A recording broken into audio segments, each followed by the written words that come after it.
Hello, everyone. We are here. We are live, and we are about to begin. We have Enrique here. Enrique is going to be going through the whole entire presentation on PrimusGFS version 3.0. We have a full house here, almost a full house. We have so far 83 people in attendance right now, which is amazing. Enrique is the presentation actually is going to be a little longer than what we thought. I thought we were going to have some time for Q&A.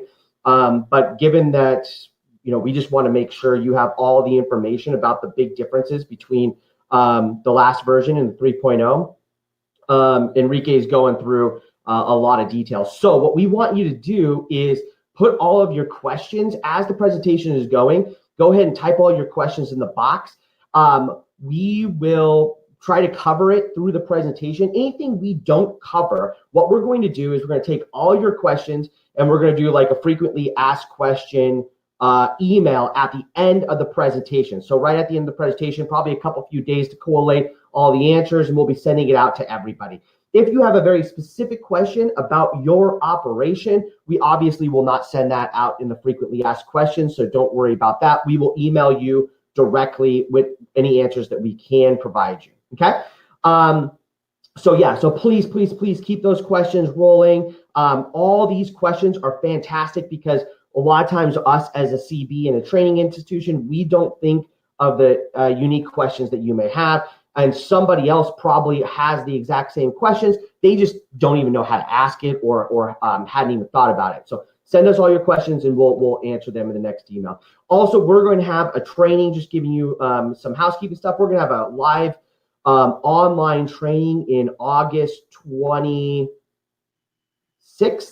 Is that right? No. What days are we doing that online training? Give me a second, Matt. Let me double check.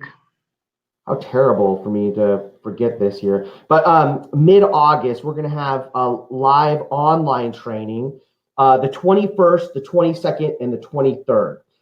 Yes. And then we're going to be offering that here as well. You'll have a chance to sign up at any point in time, but if you want, you can sign up right there. And it will be the full training. Why we're not doing it sooner is because we're not actually getting the full training documents until August 6th. Is that right, Enrique? Yeah, that's correct. And so then we need to go through the training, figure it out ourselves, and then we're going to offer it August 21st. So no matter where you are in the world, you have the opportunity to do this training online. And I think we're going to have about 25 seats. If we do more than that, we have to add another trainer, which we can do, or we'll offer another date as well. So obviously the first 25 people to sign up for this, you'll have that. And I think it's going to be the first PrimusGFS training offered. So this will give you an opportunity to do that. I think that's about it. Anything else I'm missing, Enrique, before we start your presentation? No, that's correct. That's fine. Great. And also, yes, and also we are going to email you a video of this training as well. So Enrique talks fast. He has a Chilean accent. He says bagels instead of vehicles. Hey.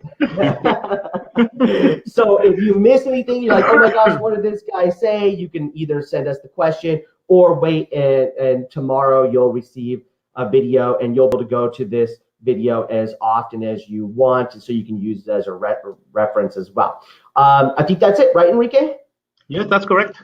Okay, I know we're crunched for time, guys. This presentation is very packed full of information, and I don't want to take up any more time, and you guys don't really want to listen to me. You want to listen to Enrique, our PrimusGFS guru. All right, Enrique, go ahead. I'm going to take my camera and mic off so that it's just you here, okay?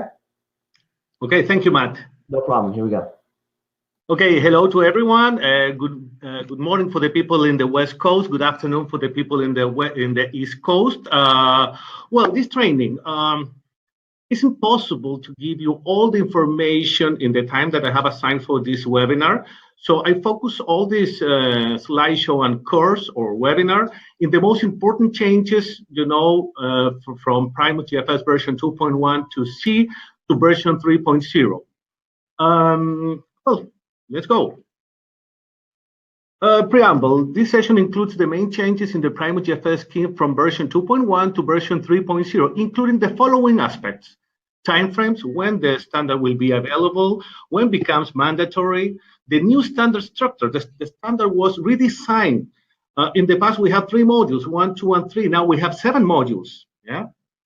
Changes to the program regulations, which are the important things that you need to consider in regard to general regulations of the program, and changes to the audit guidelines. Mostly, we're going to focus in the most important changes in questions and requirements. Okay, this is very fresh news. PrimusGFS was approved the benchmarking process by the GFSI on July 2. So it's a fact, it's in the market, yeah? If any of you want to check the status of the benchmarking process, you can go to this website. It's the GFSI website where it's shown, the status, not just of PrimusGFS, of all other standards applying for GFSI benchmarking. Timeframes. What's the most important thing? When this will be available for CVs and auditees, that means you guys, the customers, from August 6th. So at this time, we still don't have, the full version of the checklist, the audit guidelines, and the program regulations. And all this information will be ready, posted in the PrimusGFS website on August 6th. Will be posted in Spanish and in English. In between August 6th and December 31, auditees can schedule and have inspection for either version 2.1-2C or version 3, including the option to add the FISMA addendums, the extra or the new module for FISMA for preventative controls. If you decide to continue with version 2.1-2C, you have the chance to request also, together with your PrimusGFS inspection, the regular one, the inspection of the addendums. There's addendums for ranches, for crews, and for facilities. And the standard will become mandatory on January 1st, 2019. So that means from that date, the only version available for PrimusGFS will be version 3. Okay, the new PrimusGFS structure. Well, as I told you before, in the past currently we have 3 modules, but PrimusGFS split this in 7 modules. The first module is exactly as the old one, the food safety management system, that applies to all type of operation, ranches, crews, greenhouses, facilities, etc. But in the GAPs, they split this in 3 modules. Module 2, that is now called the farm module, that is known in version 2 as the ranch, module. Module 3, indoor agriculture, that targets greenhouses. And module 4, for harvest crews. In the GMPs, we have 3 modules. Module 5 is the GMP module for facilities. The module 6, the HACCP, that is mandatory for all type of facilities from storage and distribution center up to processing. And module 7 is the module for preventative controls. This is optional for facilities. So in other words, you're going to have the right to choose or not to include module 7, the preventative control or the FISMA module, in the scope of your inspection. Something important to consider. If you decide to include module 7, the FISMA module, that the score of that module will be included in the overall score of the inspection. Yeah? Changes to regulations. There are several changes to the program regulations. Some of them are applicable for certification bodies, for us, and auditors and inspectors, like the auditor's approval process that is becoming more complicated. There's more requirements now to become a PrimusGFS auditor. Other changes are applicable for auditees, for the customers. But therefore, considering the main purpose of this session is to inform you guys, auditees, customers, about the changes to consider from their perspective, the following part of the session mostly will focus on the changes and new regulations that should be considered by auditees. Okay, the first one, audit duration. This is a chart with estimated times per type of operation. As in any other new version for any standard, there's more requirements, so that means more time. So PrimusGFS has considered an estimated time, for each type of operations. For example, for GAPs, that could be a greenhouse, a ranch, or could be a harvest crew. The documental part of the audit, the documents review, should take more or less in between 2 to 5 hours. And the visual inspection, that means the ranch tour, the harvest crew tour, or the greenhouse inspection, the visual inspection, in between 1.5 to 4 hours. So the total estimated time will run in between 3.5 hours to 9 hours. Of course, if there's multiple operations, let's say several branches in the scope of the same audit, that will help to reduce the auditing time. Why? Because there are several requirements who are the same from one branch to the other one. Let's say, for example, procedures, SOPs for water sampling. Yeah. The same with training records. If all the branches share the same employees, we just need to review that just one time and split or spread that result across all the operations. So that could help to reduce the auditing time. In the case of the GMPs, the facilities, the estimated times for the document review will run in between 2 to 5 hours, and the visual inspections in between 1.5 to 6 hours, for a total estimated time in between 3.5 hours to 11 hours. Of course, it's not the same a cold storage than a packing house. There's more applicable questions, there's more things to assess, yeah? And these times will be reported in the inspection report. So when you receive your audit report, you're going to see how much time, was reported by the auditor in terms of visual inspection of the facility and the paperwork review. Other changes to the regulation that are important for you. Application process, the document that you submit to the certification body, or through a paper document or through when you apply straight from the Azul database. One of the new things is that you need to add the countries of destination per commodity. So if the ranch or the facility intends to sell the products in a foreign market, this needs to be informed through the application process. But this is not just to inform this. This is going to open the applicability of several questions related with compliance, for example, about pesticides in foreign market. Let's say that a producer, decides to apply, including Germany. Germany residue levels in pesticide residue levels, MRLs, are more demanding, more restrictive than the US. So that's going to open questions related in how this producer, this farm, complies with those MRLs of those intended markets. And the other new thing is the choice to schedule the audit as an announced audit or unannounced. Unannounced means, the customer, the auditee, is not aware when the audit is going to happen. Yeah? If the applicant, if you choose the unannounced option, the following rules will apply. First, you're going to receive the notification of the day of the inspection 48 hours before the audit, 2 working days. And if the inspection is not accepted at the first attempt, the audit will be conducted as announced in a further date. The important thing is if you choose to go over the unannounced inspection, the audit report and the certificate will display this condition. And there's some buyers who give a lot of significance to this. Why? Because in theory, the operation is not prepared for the day of the audit. It's the usual, things happening, in any day, of the season.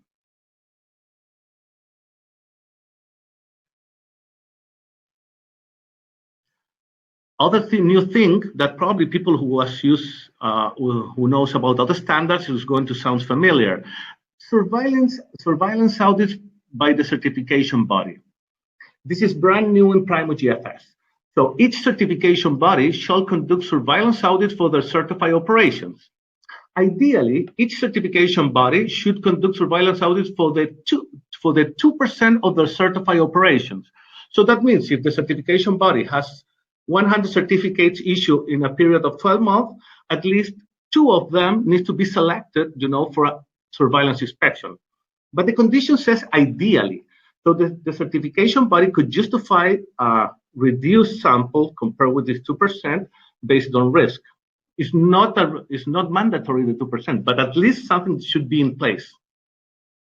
The selection of the operation for surveillance inspection shall be based on risk assessment approach. For example, considering compliance history, how many issues were noted during the inspection, complaints, if any buyer has issued complaints about that operation, recalls, if the company or the operation has been involved in a recall, and the complexity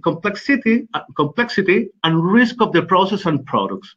So certification bodies should put all these aspects, into a blender to take the decision of which producers are going to be inspected under this surveillance inspection. As in the unannounced inspection in the regular program for unannounced, the notification of the producer will happen 48 hours before the inspection, but that means 2 working days. The producer, the operation, the customer has the right to reject only one time the surveillance inspection, but under justifiable reasons. For example, they're on vacations, or the people responsible of the food safety program is not available at that time of the year because nothing is happening, that kind of stuff. But if the second attempt is rejected, the certificate will be suspended.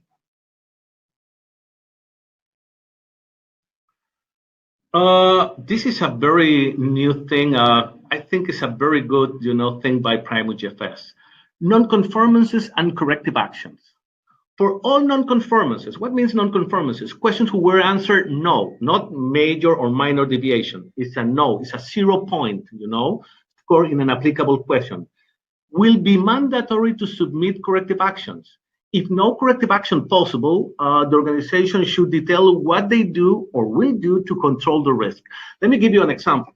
For the people who are, familiar with the ranch inspection, there's a question related with open water sources and if the animals have access to them.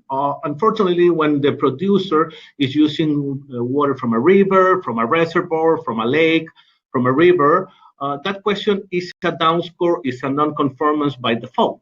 Yeah, and really, there's no possible corrective actions, at least from an economical perspective. So in that case, even if there's no possible corrective action, the auditee will need to explain how they're going to mitigate the risk in regard to that type of non-conformance. So what else? The corrective action should include the determination of the cost, the action plan to address the immediate the issue, the corrective action taken, and the preventive measures to prevent the same similar issue from happening again.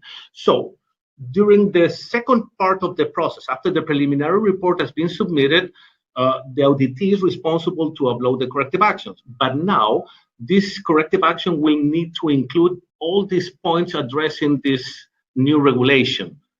The cause, why this happened, the immediate action to mitigate that risk, the corrective action, what's going to be done to prevent this to happening again, and if necessary, the follow-up.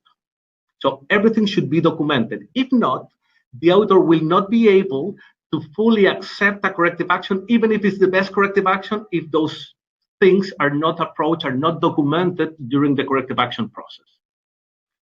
Something that is not new, but has been clarified, the next rule, for inspections with a score less than 85% in the preliminary report, facilities or fields, ranches, crews, wherever, it's possible to submit corrective actions.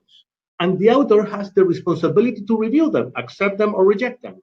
But even if accepted, the scores will not change. So that means that the audit will fail. A couple of new things added to the sanctions chapter of the regulations: suspensions.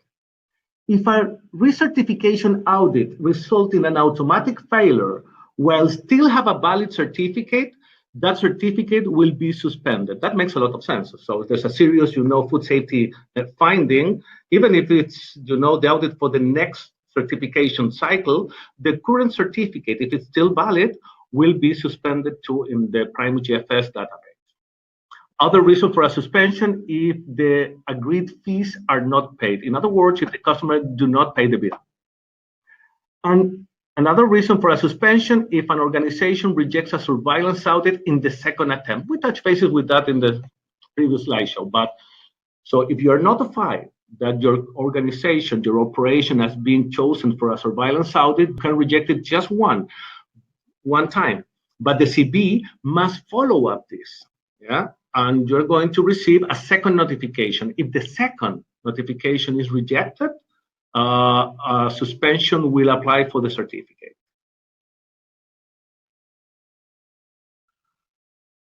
Next section, changes to audit guidelines, questions, answers, requirements. Just a brief preamble. There's not too many new things in the standard. There's a lot of questions multiple questions who were merged in just one question. For example, do you remember in the harvest crew checklist, there's like 10 questions about different policies, the policies for hand washing, the policies, for bodily fluids contamination, etc., etc. And now all those questions has been merged in just one question. That makes a lot of sense. But the brand new thing is the addition of major and minor scoring to the farm, the ranch inspection for greenhouse, indoor agriculture, and harvest crew modules. In version 2.12c and all the other versions, all the gap audits, the answer was black or white, yes or no, or you comply or you do not comply. Now the auditor has the chance to give partial scoring, and that helps a lot. Let's say, for example, in a harvest crew inspection, there's one missing restroom. There's 60 employees and there's just 2 restrooms. So in the past, that was a non-conformance. But now, with this new thing that we can give partial scoring, the auditor could decide, instead of a non-conformance, to open a major or minor deviation. So you're not going to lose all the points. Other thing is that questions were calibrated through the modules, so they are the same as similar as possible between modules. There were several, different parts of the audit for ranches, for greenhouses, or for harvest crew with the same requirement, but the weight, the score of the question was different. So now they put all of them standardized. And the big change in the standard, one of the most important one, has been in the section for indoor agriculture, greenhouses. Now consists of a greater mixture of GMPs and gap questions. So in other words, the greenhouse audit add a lot of things who come from the GMPs, for example, the pest control program. In the GMPs, in version 2.12c, we have around 14 or 13 questions about pest control programs. And all those questions were extrapolated to the greenhouse. Yeah, so now we have more requirements in the greenhouse or in indoor agriculture section or module. But all those questions for people who were used to facility audits are the same.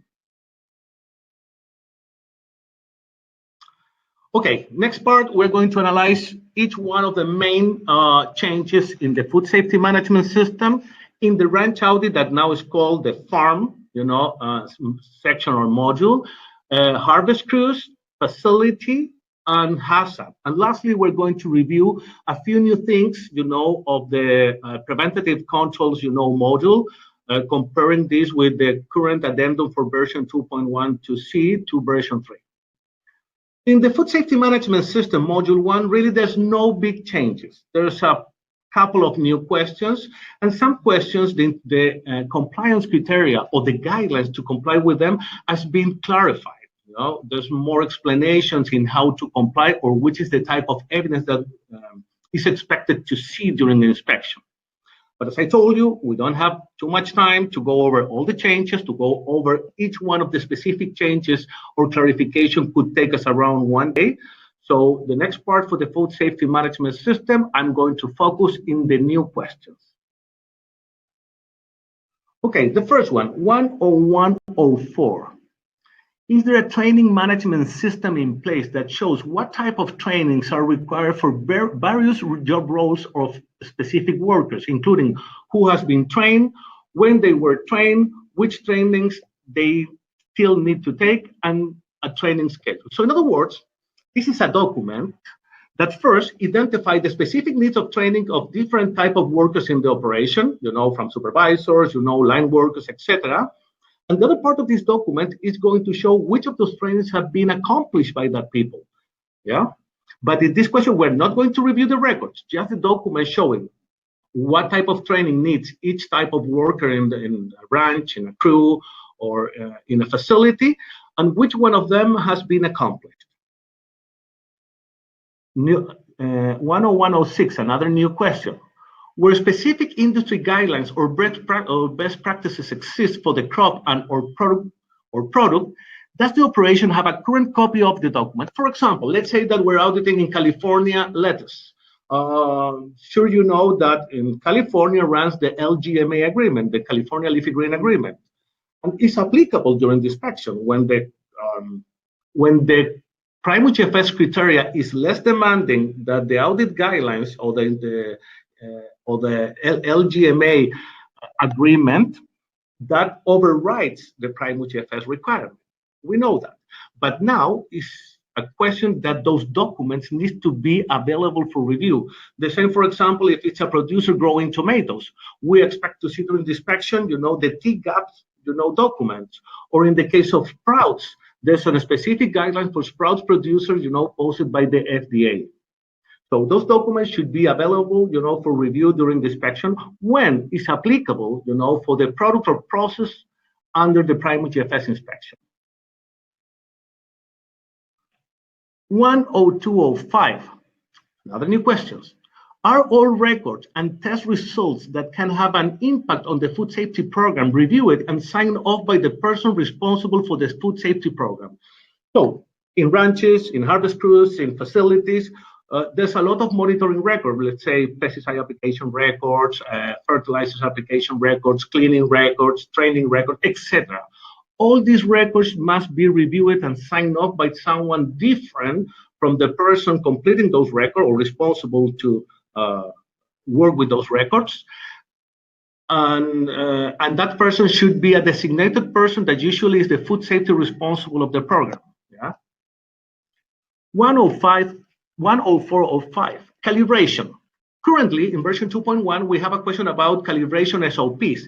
And that question, part of that question requests that there should be records confirming that SOPs has been implemented. Now, PrimusGFS split this into questions. One about the calibration SOPs, and this new one, that is a question about the specific record for the calibration. So these records should show that the calibration and or accuracy verification records should be available for all applicable equipment and show frequency of testing, the testing method, and the acceptable range of variation. In other words, this is a comparison between the SOP written for calibration for different items like thermometers, orpimeters, spray machines, etc. And the record should confirm that that SOP was followed in terms of the method used, the frequency, including something that is very common that is missing in this type of document. The acceptable range of variation, for example, for a thermometer.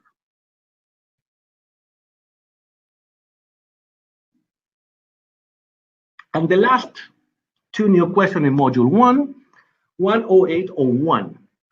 There should be a written food fraud vulnerability assessment and protection plan for all types of fraud, including all incomings and outgoing materials. For example, incoming material, pesticides, packaging material, cleaning agents, outgoing products, etc. There should be a vulnerability assessment and comprehensive protection plan for all types of food fraud. These include economically motivated hazards, economically motivated food safety standards, adulterated substances, theft, tampering, simulation, diversion or gray market, intellectual property rights, and counterfeit. This is a very open question. We expect to see a more detailed clarification once PrimusGFS releases the final normative document, including the interpretation guidelines. As you remember, probably in version 2.1, we have the audit guidelines, that's the question plus expectation, but also we have the interpretation guideline that is a very detailed, guidance to comply with the question. Even informing or giving, some tools to auditors to decide if a problem against the compliance of any of these questions is a major deviation, a minor deviation, etc. So we expect to see that clarification for this specific question that at this time is very open. But things by default that should be considered, for example, packaging material, pesticides, that kind of stuff. 10803. This question really was included, in PrimusGFS version 2.1.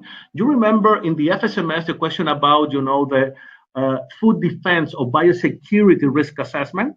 Of course, if you write a document saying A, B, or C measures, to prevent or to mitigate those risks related with biodefense, in some cases, people was writing, for example, in this document that one of the mitigation or prevent or control measures, for food defense was to train the people in regards to, foreign people, people that is not, common people in the operation.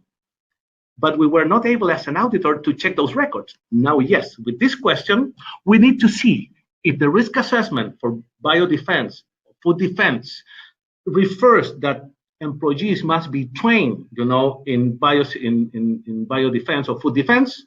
We expect to see those records in this question. And any other record who is requested according to the outcome of the risk assessment for food defense. And well, those are all the new questions in Module 1. But anyway, it's important to note that there's other existing questions where the compliance criteria or the audit guidelines has been expanded. Yeah.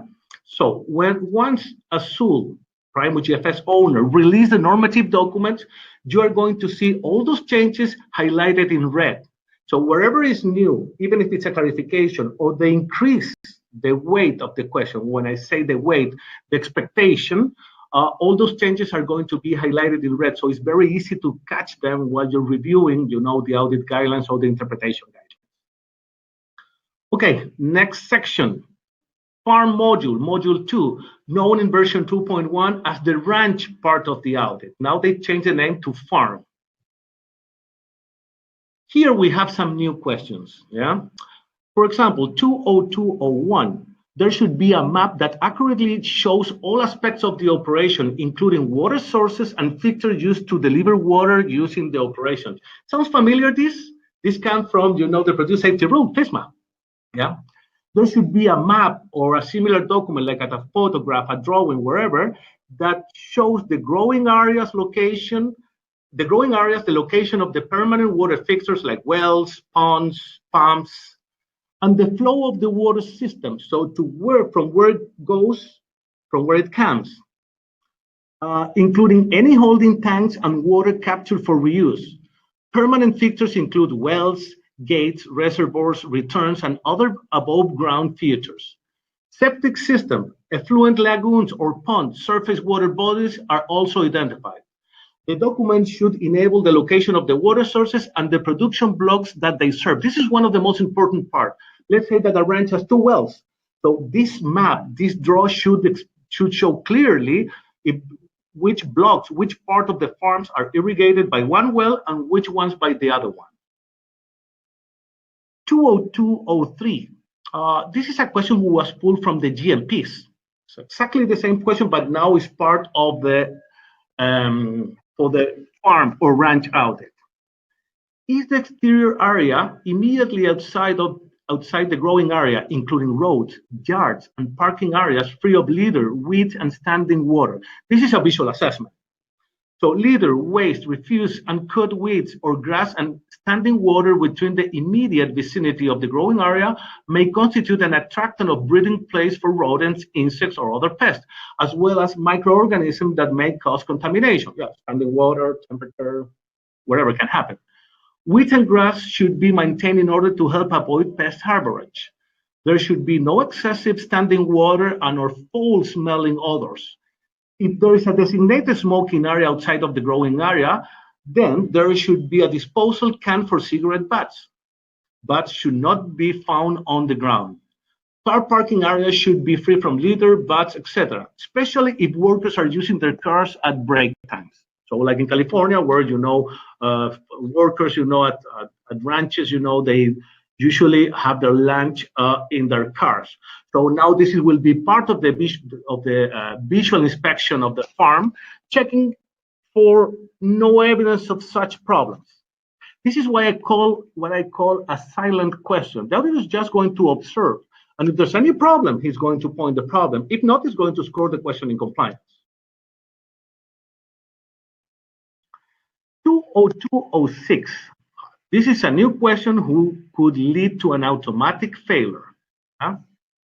Where soil, substrate, or fertilizers like compost are stored or handled, are measures in place to ensure seepage and runoff is collected or diverted and does not reach growing areas, product, or any of the water sources.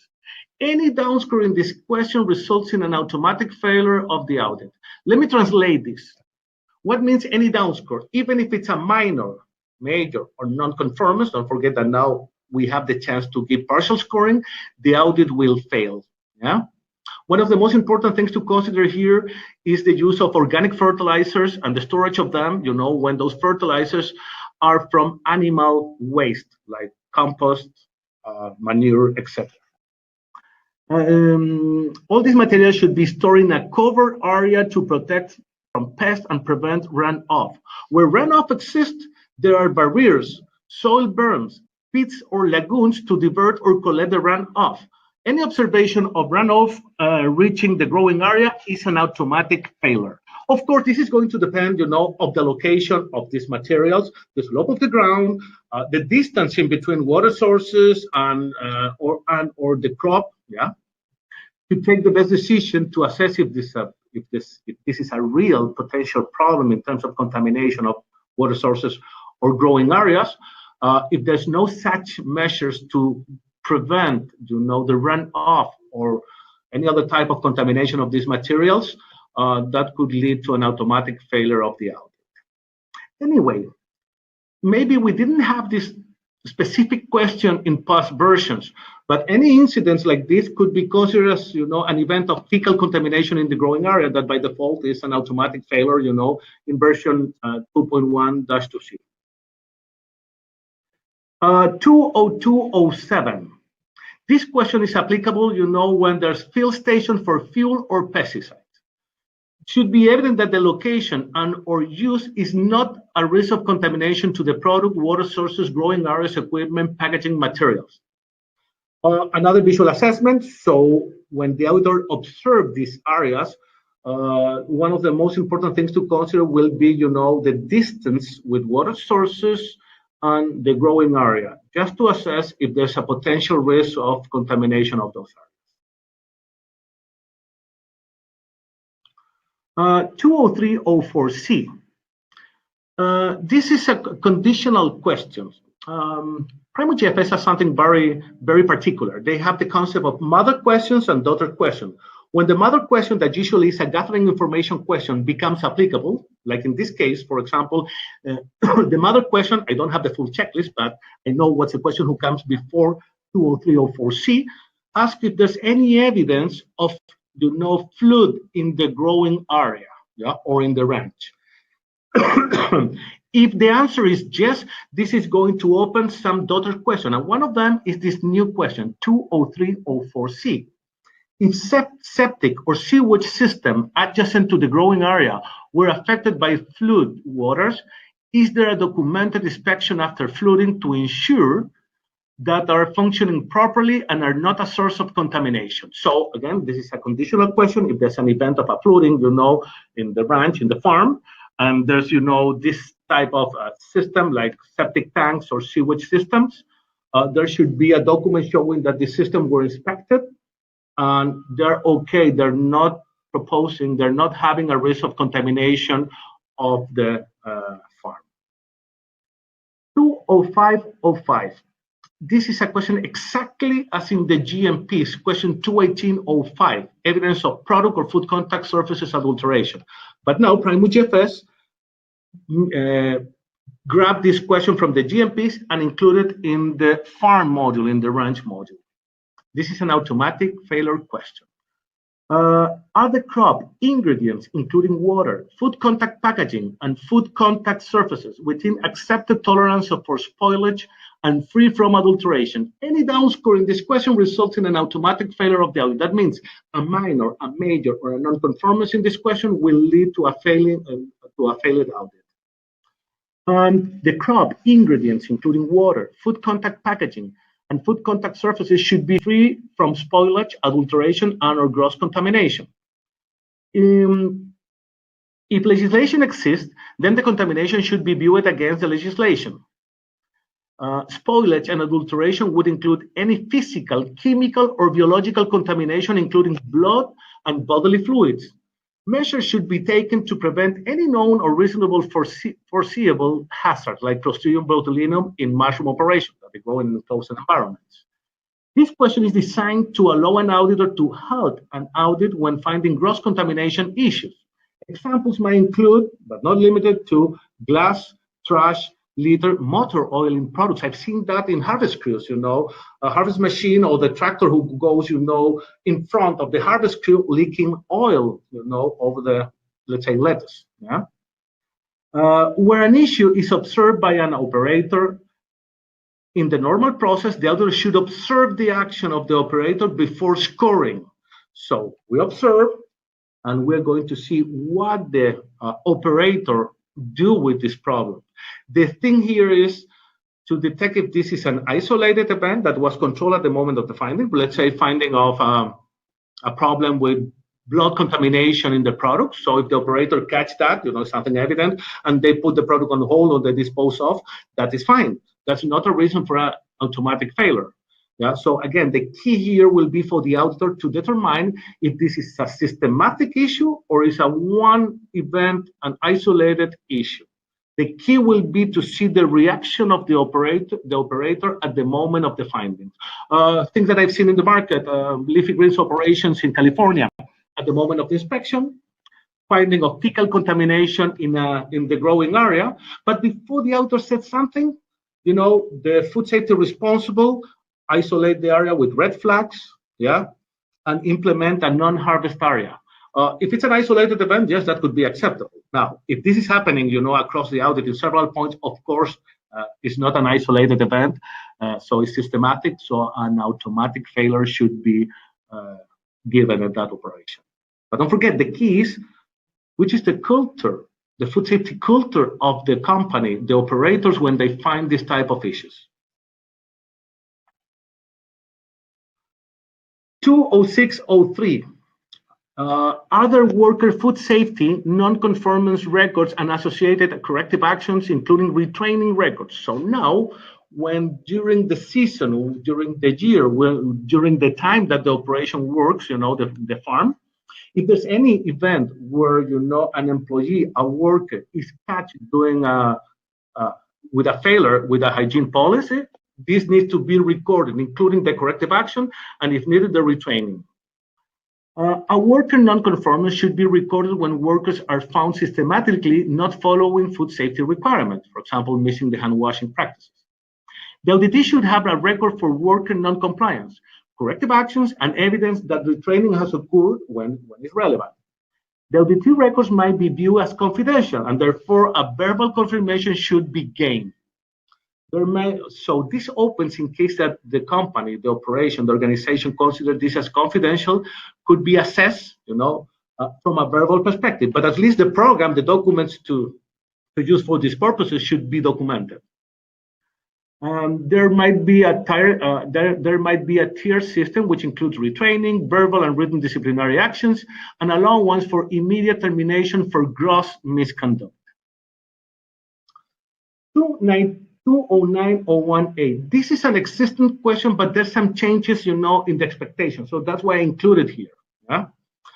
Are generic E. coli tests conducted on the water, taken from the closest practical source of use of the required and or expected frequency? So it's the same question that in the ranch audit, but the compliance criteria has changed. Microbial water testing, including generic E. coli, should occur for all water sources used for any growing activities like irrigation, crop protection, fertilizer application, frost or freeze prevention, orchard cooling, wherever. Water samples should be taken from as close to the point of use as is practical. At least one sample per distribution system is required. If there are multiple points in a distribution system, the sample should be taken from a different location each test. So randomize or rotate locations. But this is the new part. For farm and indoor growing operation, farm, don't forget, means ranches, one sample water should be collected and tested prior to use if over 60 days since the last test of the water source. This is not new, but this is the new part. Additional samples should be taken at monthly during use of the water source. So now is pushing, for monthly testing. But at the same time, the rest of the compliance criteria, the guidelines, opens a door to justify why not following monthly testing.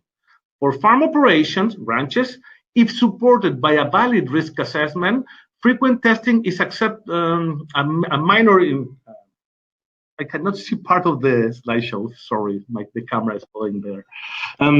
If there's a good risk assessment that justifies that monthly testing is not required, that could be acceptable. Makes a lot of sense for wells. But what about open water sources? Maybe a river or a canal water, an open canal water could be used for, let's say, 6 months. So according to these guidelines, water testing should be conducted monthly. But if there's a good risk assessment that shows that it's not necessary to conduct this monthly. Maybe the producer could decide to take, samples in a quarterly basis. Yeah? But it's going to depend on the risk assessment. And one of the keys here will be, which is a risk of contamination of that water source.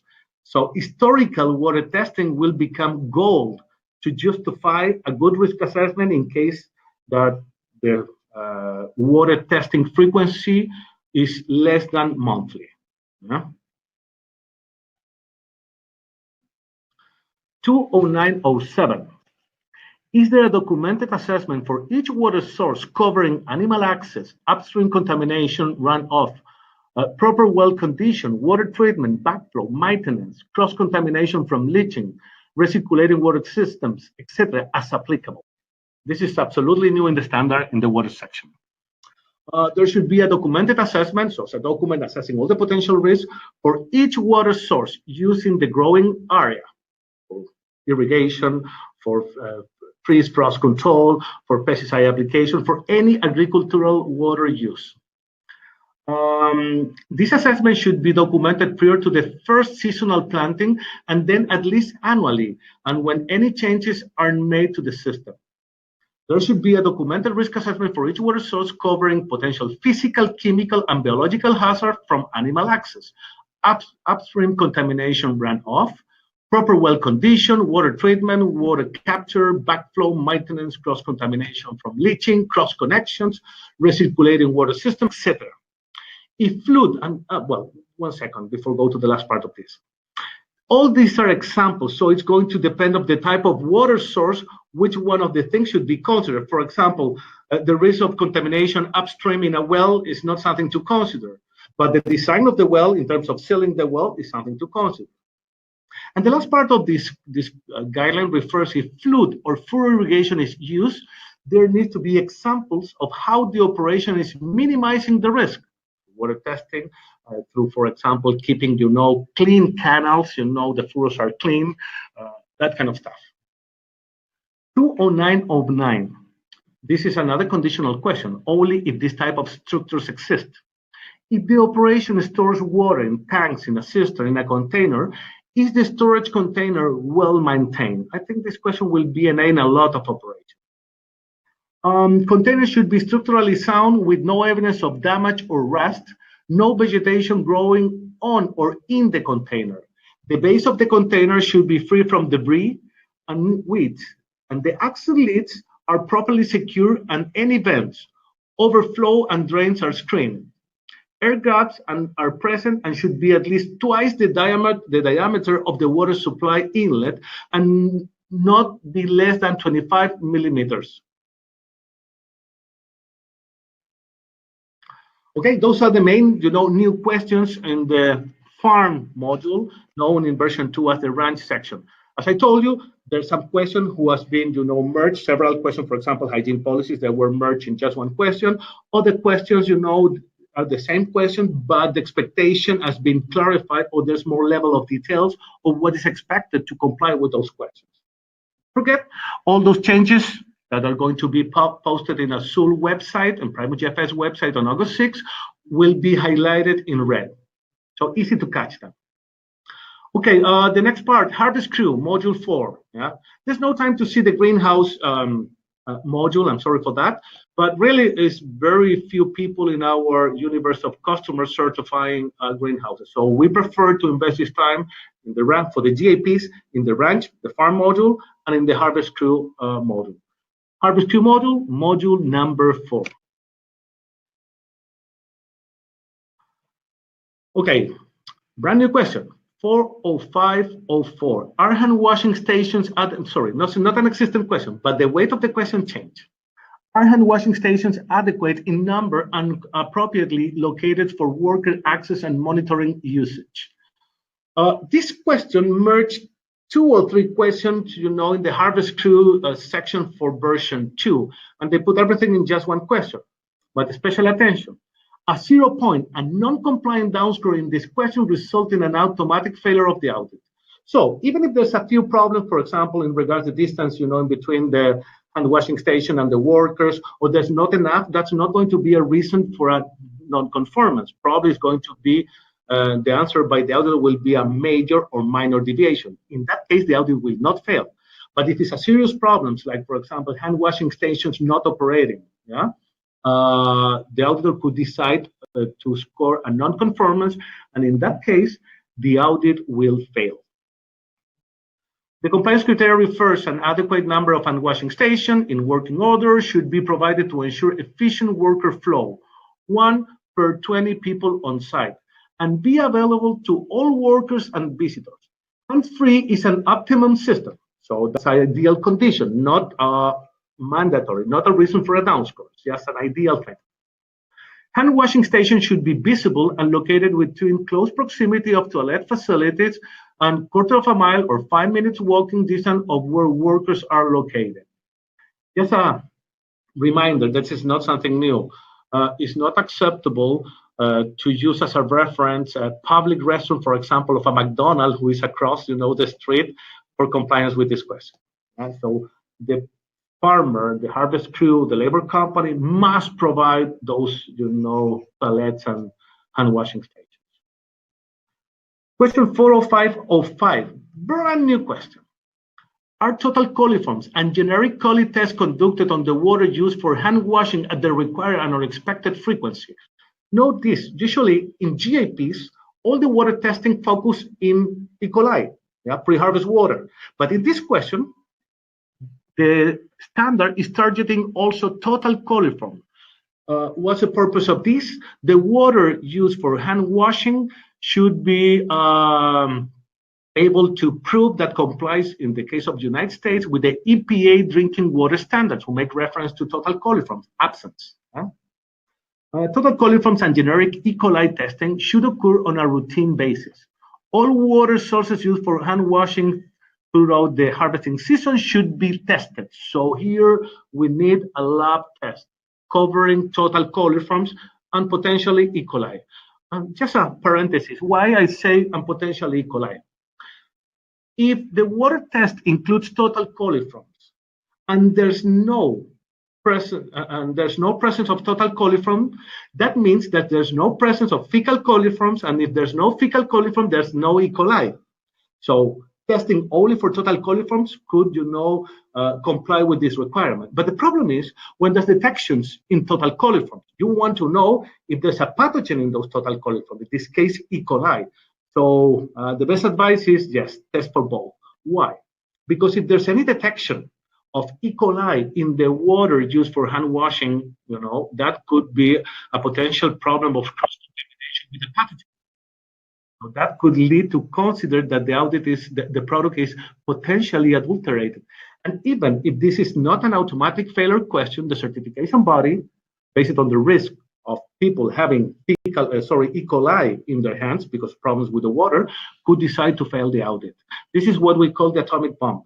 PrimusGFS regulations allows to fail an audit even if all the questions who are applicable are in compliance, if there's any finding of something that could be considered a potential risk for the consumer. And E. coli in the hands of the pickers, yes, that could be considered a high-risk problem. People contaminated with their hands, contaminated with E. coli, the product that they're picking. Now, testing frequency. 1 sample per water should be collected and tested prior to use, before start harvesting season, and then at least in a quarterly basis. But now, let's start with the reality. Usually, harvest process took 1, 2, 3 weeks, 1 month. So if it's the period of use or the harvest period is less than a quarterly basis, with just 1 test pool before commencing the harvest will be enough. Question 40609. This is exactly the same question that we review in the farm part of the audit. This question is an automatic failure question. Oh, sorry. It's an automatic failure question. Any type of downscore in this question, a minor, a major, or a non-conformance, will lead to a failed audit. Is the crop, harvested product, ingredients, including water, special attention with this water, use it during the harvest process. For example, chilling cherries, rehydrating lettuce, etc. food contact packaging, and food contact surfaces within accepted tolerances for spoilage and free from adulteration. The crop, harvested products, ingredients, including water, food contact packaging, and food contact surfaces should be free from spoilage, adulteration, and/or gross contamination. If legislation exists, then the contamination should be viewed against this legislation. Spoilage and adulteration would include any physical, chemical, or biological contamination, including blood and bodily fluids. For example, a picker, harvest workers picking onto product. Examples might include glass, trash, litter, motor oil in products, etc. Where an issue is observed by an operator in the normal process, auditors should observe the actions of the operator before scoring. What would excuse me, during the fun part, of this webinar? If it's an isolated event or it's a systematic event, what is the reaction of the operator when this is, found during the inspection? Examples include pieces of glass, one piece of rodent bait, special attention with that, rodent bait, paint on product or packaging, flakes of rust, etc. Is the issue systematic or an one-off issue? That will be the difference to decide if it's an automatic failure or not. 406.14a. If you see the letter A and the following question B, this means that it's a daughter question. So this question is only applicable, in this case, if there's, during the harvest process, water is used in contact with the product, and if that water is in the form of a dump tank, an hydrocooler, that kind of stuff. If there's no such type of practices, these two questions are NA, not applicable. 406.14a, other specific standard operating procedures, SOPs, for the monitoring, testing, and changing of recirculated and batch water system, for example, dam tanks, hydrocoolers, and for the monitoring water temperature. That's new. Yeah? There should be a specific SOP describing the process of changing the water, frequency, and the monitoring of the water temperature. There should be documentation that validates the water changing frequency and water testing frequency. Minimum frequency of water changing is at least daily, and records of changes are kept. Water may be used for longer if a validated regeneration system, like a water pasteurization and filtration system, is being used. The water temperature should be appropriate for the products and processes being performed. So this question is the SOP, and the following question, 406.14b, is the record of such activities. So the SOP refers to do A, B, or C. There should be records showing that A, B, or C were done. Other record of visual monitoring, testing, and changing of recirculated and batch water system, like dam tanks, and water temperature checks were relevant. There should be record of visual monitoring, testing, and changing of recirculated and batch water system, and water temperature checks were relevant. Frequency is at least daily. Water may be used for longer if a validated regeneration system, like pasteurization and filtration system, is being used. And again, this two question is not very common that applies in harvest crew. I've seen this cherries. I'm not sure if there's other examples, but the key to understand these two questions is the water recirculated or reused? Yeah, reuse means, for example, a dam tank. Recirculated could be in an hydrocooler. So we're a little bit longer than an hour. And Enrique, how much longer do we have? About 15 minutes left of slides, you think? Yeah, probably. Yes. The most important changes or the most significant changes in terms of amount of question was in the farm section. I need probably 15 minutes to finish. Yeah. Okay. But anyway, so guys, this is going to be I just want to let everybody know. We are going over. I want to continue this on for, it'll end up being 75 minutes instead of 60 minutes. But I want to respect everybody's time, and anybody who wants to stay on longer and continue asking questions within there. We're getting a lot of great questions. Thank you guys for posting those.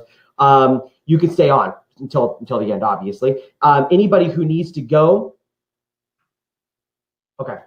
Anybody who needs to go, we are recording this, and I'm going to be sending out an email tomorrow with the links on this.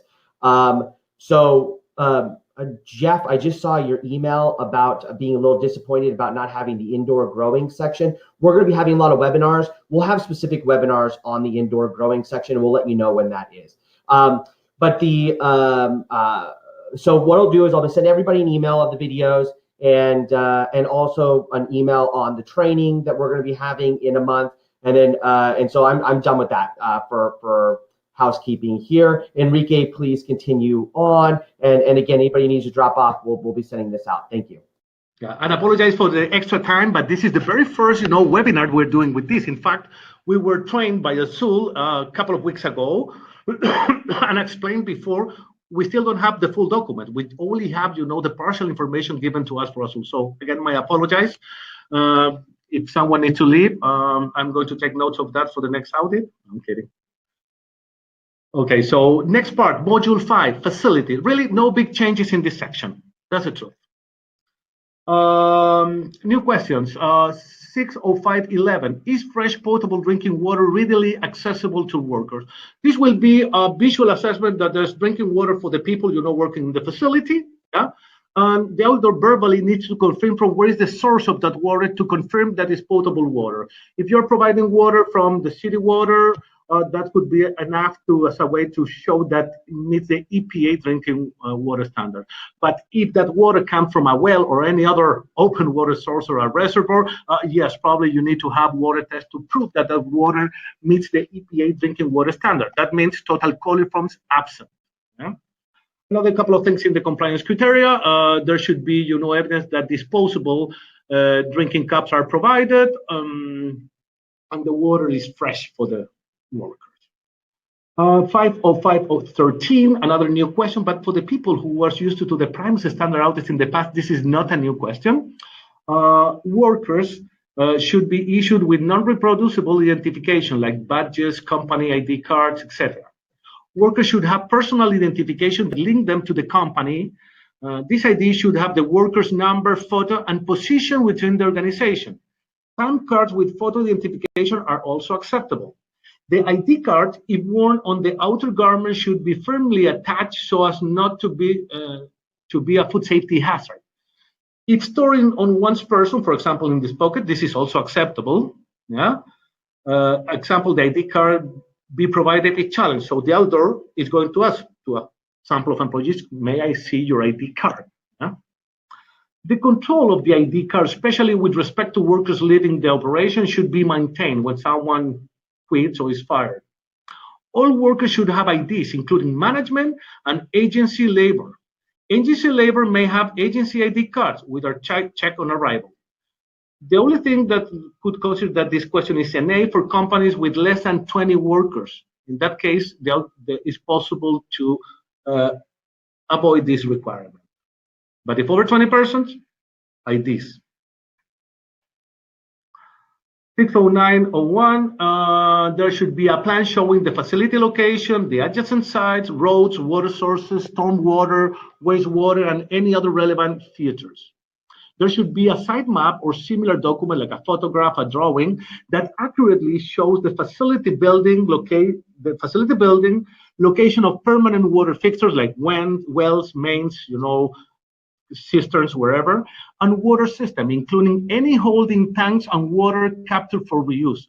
Stormwater, wastewater, septic systems, effluent lagoons or ponds, surface water bodies are also identified. So in other words, this is a map showing buildings and the things around the building. And the next question is very related, but now we go to the inside of the building of the processing, infrastructure. 50902. Is there a facility floor plan showing the layout of the building, the production areas, the storage areas, water sources and fixtures, layout of the equipment, and traffic flow patterns? There should be a facility floor plan, map, a drawing, wherever, indicating production areas, storage areas, water fixtures, and drainage, layout of equipment, and traffic flow patterns of equipment and workers. The flow pattern for food product workers and equipment should prevent raw material from coming in contact with the finished product. Flow is ideally is not a reason for a downscore, it's an optimum condition. flow is ideally in one direction and follows a logical sequence from raw material handling to finished product storage. So in other words, these two last questions could be comprised in just one document showing the inside and the outside of the operation. 51407 is a new question, but is not a new requirement. This was considered in question 21909 in current version. Other records showing verification of cleaning and sanitizing chemical concentrations. Where cleaning and sanitizing chemicals are mixed on site, there should be record of verification of the antimicrobial concentration. Not applicable if no mixing is taking place on site. So what is looking for this? A document showing, that the cleaning agents, like for example, chlorine, peracetic acid, quartz, wherever, has been mixed and has been tested with a test tray with an ORP meter to assure that the concentration, the parts per million, are the ones referred in the cleaning SOPs or the ones, recommended by the label of the manufacturer. Now, if the cleaning agents used in the operation are pre-mixed, this question is NA. So in other words, there's no need to add nothing like water to the cleaning, solution. 51601. This is not a new requirement, but it's a new question. In the facilities, we have question 23001, 23002, who target, swap programs and swap testing for food contact surfaces, for non-food contact surfaces, environmental testing, etc. Now, this question has been, reformulated, and the first one is there should be a program based on a risk assessment, scientifically valid microbiological testing program that may include pathogen testing and details program design, zonal approach, food contact, non-food contact surfaces, spent sprout irrigation water. That's in the case, of growing of sprouts that, by industry guidelines, the batch where the sprouts were grown are tested. Not usually, in the common fruit and vegetable industry. Test and hold and water, ice, etc. So all these questions related, with water testing, now they're split in one big SOP, or risk assessment document that shows, why and where it needs to be tested, frequencies, etc.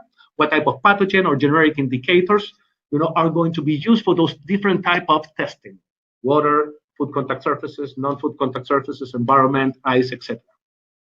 A written risk-based, scientifically valid microbiological testing program has been developed and is used to verify the effectiveness of cleaning and sanitation programs and or meet customer or other specific requirement. For example, requirement for customers. If you grow cantaloupes and you make business with Costco, you need to have, a product testing program in place. The program should include the design, zonal approach, food or non-food contact, spent irrigation water, test and hold. For example, in the case of sprouts, you could be testing, the sprouts before, release them for shipping. Or the water where those sprouts were grown, ice, products and ingredients, etc. Rationale for the organism tested, procedures for sampling and testing, the surface, water, product ingredients, etc. Timing and frequency of testing. The testing methodology, the lab that performed the test, and acceptable result threshold levels for each organism should be documented. Any hold and release test, on hold activities should also be recorded. There may be some overlap with preventative control and or HACCP and or preventive control topics. So summary, this is a risk assessment who design where to swap or what to test, including water, including ice, food contact surfaces, drains, wherever, what to test, what type of indicator could be a generic indicator like total plate count, or specific pathogens indicators like salmonella, or a combination of both. I'm not sure if there's going to be in this question a minimum testing frequency like in the current version. We're waiting for the final documents to assess this. But at this time, you need to create your own program based on these requirements. Next question related with this one, 51602. Now is the outcome, of this, testing program. There should be record of microbiological test results, and thus testing meet the program requirements. Testing should be recorded, including organisms tested for, the testing methodology, the lab that performed the test, details of the sampling sites. if we see this first part of the compliance criteria, everything comes, in the lab, report, except details of the sampling site. So you need to identify when you pull the samples from where those samples were pulled in a specific. When the test occurred and the results, including units of measure, when the test, the date, when happened the test, and the results. So everything comes in the lab test. If any issues are detected, corrective action should be recorded. Testing should meet written program requirements, including zonal approach, food contact, non-food contact surfaces, spent sprout irrigation water, test and hold, water, ice, etc. So as you see, nothing new. So they just reformulate question 230.01, 230.02, 03, and 04 from the GMP section. Yeah. 516.06. Are there record of other tests like spent sprout irrigation water, product, raw ingredient that are performed for any reason, like for example, customer requirement, best practice, regulatory requirements, and those testing meet program requirements? This is a question who will be applicable only if your program considers this type of testing. Yeah? Testing should be recorded, including organism tested for the testing methodology, lab that performed the test, details of the sampling sites, when the test occurred, the results, including the units of measure, and appropriate corrective actions were relevant. Probe testing may include microbiological, heavy metals, pesticides, dioxins, aflatoxins, and other natural toxins. The test should meet the written program requirements. Special attention in the case that you apply for a foreign market. You remember the new requirement in terms of application process where the customer, the auditee, needs to declare if there's any foreign market intended, for that operation.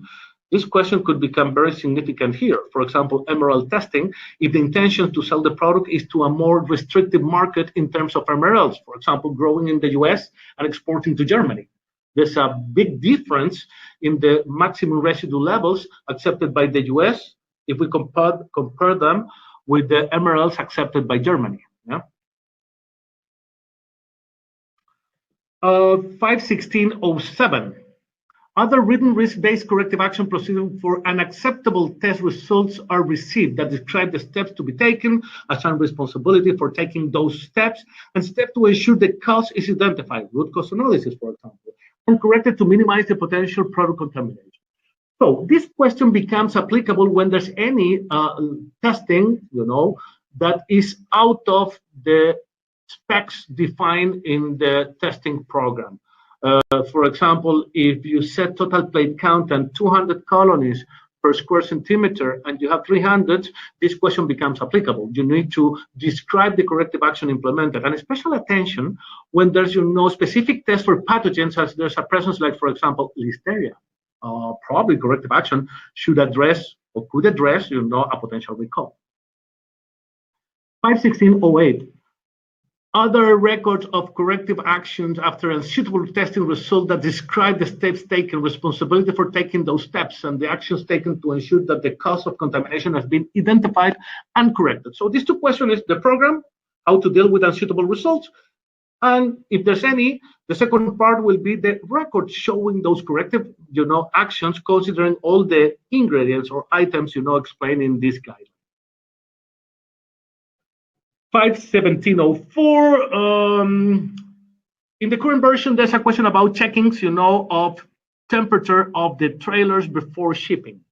Now, the new requirement here is to have an SOP describing how to do that.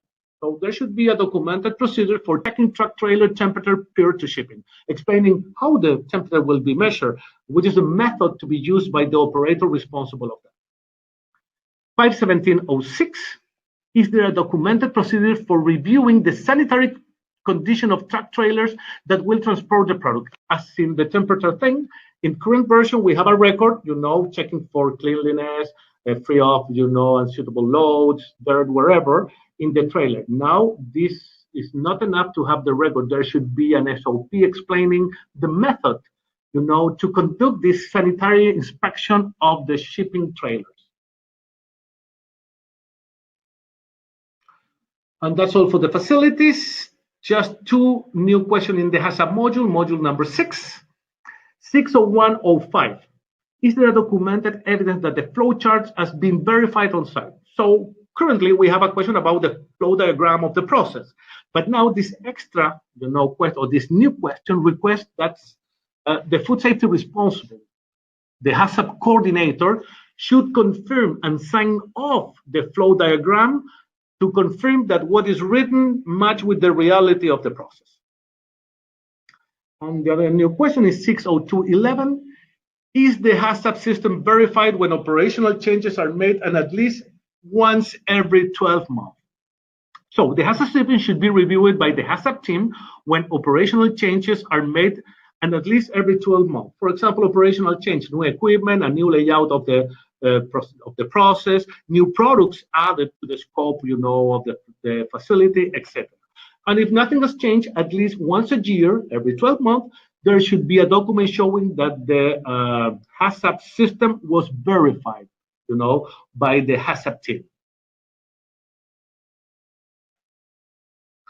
And preventative controls, just two new questions. If we compare these, with the current addendums for current version 2.1, 70206, other document that show validation work for the process preventive controls, and was this validation work performed by or overseen by a preventive control qualified individual? So the process preventive control should have documented validation work performed or overseen by a qualified individual. The validation work could include peer reviewing, scientific literature, one of the most common ways to deal with this type of things, an analogy of how to justify critical control points in HACCP programs, legislative documentation, trade associations, guidance, in-plant observation and testing, etc. Where useful and relevant, other preventive controls types like sanitation preventive control should be supported by validation work dated between 90 days of starting production. And the last one in the preventive controls, 70207, do the preventive controls plans, charts, and or procedures indicate that specific responsibilities have been assigned for the monitoring, recording, and corrective action implementation. Another analogy from a HACCP program, the CCP operator. There should be someone responsible to do this. The same in the preventative controls. Specific responsibility should be assigned for the monitoring, recording, and corrective action implementation of each preventive control to ensure compliance. And I'm sorry, one that I left behind, 70212, are the preventive control as part of the food safety plan reanalysis reviewed when operational changes are made in the facility, structure, process, equipment, ingredients, packaging, etc., and at least once every 3 years. If we do an analogy with the HACCP program that must be reviewed annually, this is the same, but from a preventive control perspective, and at least each 3 years, unless there's changes, in the process, new products, wherever. Well, that's all. I hope that it's understandable what I tried to deliver today. As I explained, this was the first, webinar we do with PrimusGFS. We're still partially blindfolded because we don't have the full set of documents. But I think there's good things to start thinking about, the changes and modifications in your program if you're targeted to change soon to version 3. But don't forget, becomes mandatory from January 1st, 2019. Yes, thank you. And one of the questions did it change from preventive to preventative controls? I think that was a joke, but no. Poor Enrique has, is not first language. It's written in that way in the PrimusGFS, materials. Preventive. They don't use preventative. Don't ask me why. I'm just a messenger. Okay, never mind. It is preventive. I don't think the FDA didn't change it to preventive from preventative. PrimusGFS did. Anyway. Yeah. Okay. All right. Perfect. Okay. And then we will be. I actually do want to answer one question, and that is, will Module 7 be mandatory? And I think that's a good thing for you to answer, Enrique, because I think that's the only thing that isn't mandatory. Correct? Yes, in fact, I went through that. No, it's not mandatory. Module 7 is optional. Don't forget that FISMA is not mandatory for all type of, organizations in the US. So it's not the CB or the standard owner deciding if we need to go over that module or not. Will be you guys, the customer. So you can request your inspection with or without Module 7. But if you request the audit with Module 7, the score in Module 7 will be indeed in the final overall score of the operation. And don't forget, you need to achieve at least 90% in the overall score to be able to achieve certification. So it's not mandatory, but if you elect to do it, yeah, then it will alter your score. Yes, and that will be in the application. So if it's not withdrawn in the opening meeting, the author cannot withdraw this at the end of the inspection. Like, oh, you know what was not good, Module 7, may I withdraw that? No, once it's been started, we cannot stop, yeah? And so another question that just got asked is, can the auditing company provide the Module 7 as an add-on inspection instead of attaching it to the audit? So basically, could we do all the modules and then not have Module 7 be part of the audit, but we just perform a verification audit instead of for Module 7? Like, you mean like out of the system? I don't see why not, yeah? Yeah. But don't forget something. In current version, if you're going to, that is going to run in parallel between August 6th and December 31, if you want to add FISMA, you need to request the FISMA add-ons. Now, if you're dealing with version 3, I don't see any problem from if you request to do Module 7, but out of the official audit, like a pre-assessment audit. There's no problems with that. Of course, there's no way to report that through the Azul system, so that will be reported probably by PDF, is separate for the operator. Great. And okay, so there's been a lot of questions about specific documents. The documents are going to come out August 6th, and that will include our training as a training center, our training slides as well, right? Okay, great. Yes. So we need some time to review them. In theory, even a customer could request, an audit in version 3 on August 6th. But the problem is that this is the day that the system is going to open, the website for us to schedule version 3. So it would be the blind leading the blind because our own auditors wouldn't even be trained on it. Yes. Okay. All right. Let's need some time. Probably, people is going to start asking for version 3 passing September after August. So once they have the chance to review the document, see all the details, and the same for certification bodies. Great. All right, and so we're going to be again sending a video to everybody. We are also collating the questions right now. I'm still getting a bunch of questions on, so we'll leave this up just for a while if anybody wants to ask any more questions. And someone was asking, is the official training mandatory? Because I was just about to talk about training. Is the official training mandatory? Yes, for auditor candidates, yes. For the user of the standard, for food safety responsible in a facility on a ranch, no, that's not mandatory. And we have some auditors on here, and they're asking about the auditor training. If they're a WQS auditor, we're going to be providing that internally, correct? That's a big yes. But again, obviously, we need to wait for the final document because we have a partial view of the standard. Yeah. Okay. And we will be performing the official PrimusGFS training August 21st through 23rd. And we'll probably we could have auditors on that. The auditor training that 4th day we'll provide later. We'll provide a different training, but the August 21st through 23rd will be official. If you are our auditor, Javier, you will not have to pay for that. We'll provide that to you. No. Javier needs to pay. Javier needs to pay. There you go. I'm nicer than your boss. Peruvian people. And for anybody who wants that training, it will be live online. It will be official, and you will have auditors in that training that are going to be asking a lot of questions. And so that will be a very, very good interaction. We're doing it online first. We will be doing it regionally in some places. We'll bring that training schedule out, but we're doing it online only because we want to get it fast. We just learned about this a couple days ago. We're going to get those documents August 6th. And we want to get it online as fast as possible. We will be recording it and we will be putting it on Train to Comply. And we will provide everybody who is at that online training will receive the videos of it for free after the training as well. So you can use that as a reference. It's just for some people who don't like to do online training. It's an added benefit. You'll be able to receive that. And so yeah, so we'll be sending that out.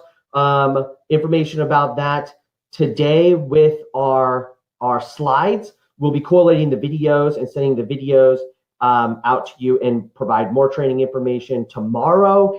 And we'll be doing your frequently asked questions. We'll be looking at those and answering those and sending you out an email next week sometime. I'll be working with Enrique and Grant on that. All right, thank you guys for staying. This was a half hour longer, and 2/3 of you actually stayed on longer. That's just amazing to me. Enrique, thank you for putting this on so quickly. We had a lot of people thanking us for providing this information so fast. And you know, a lot of these questions you're asking, some of them we aren't going to know until after August 6th. So any of those questions, we'll provide you more information. This is kind of fluid because it's a little new. Aloha to you, Keith, as well. Thank you, guys. We're signing off because your time is valuable, and we'll keep in communication. Sayonara. Thank you. Thank you. Oh, and we'll leave it on just a little bit for anybody who wants to ask more questions. Yeah, and anyway, I'm surprised that we still have 63 people here. I know. Thank you, guys. Thank you, guys. All right. All right, I don't think we have any more questions. We're just getting thank yous. Okay, we're going to sign off and talk with you later. If you have any questions, my email has been in like every one of these things. Email me or Enrique those questions, and we can add it to the list. Thank you, guys. Bye. Thank you.